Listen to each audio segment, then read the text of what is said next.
இப்போது நீங்கள் பார்க்குறது சகாரா பாலைவனம்லாம் கிடையாது.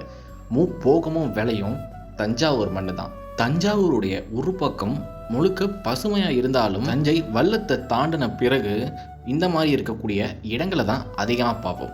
நான் ஆல்ரெடி ஒரத்தநாடை பற்றி ஒரு வீடியோ போடும்போது நம்ம ஒரத்தநாட்டில் இருக்கோமா இல்லை அயர்லாந்தில் இருக்கோமான்னு கேட்டிருந்தேன்.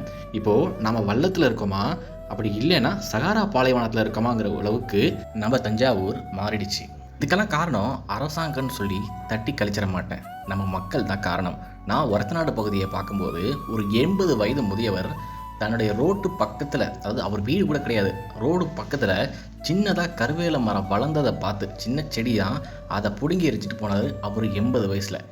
இதை நாம் பண்ணியிருந்தோம்னா இந்த அளவுக்கு வல்லம் அதை சுற்றி உள்ள பகுதிகளெலாம் இந்த அளவுக்கு போய் இனியாவது திருந்தி நாம் இந்த கருவேல மரங்கள் எல்லாத்தையும் ஒழிக்கிறதுக்கு முயற்சி பண்ணோம். தஞ்சாவூருடைய பசுமையை மீட்டெடுப்போம்.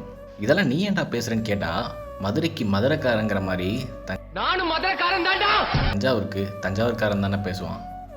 ஏப்ரல் மேயிலே பசுமையே இல்லே காஞ்சு போச்சுடா, இந்த ஊரும் பிடிக்கலே உலகம் பிடிக்கலே.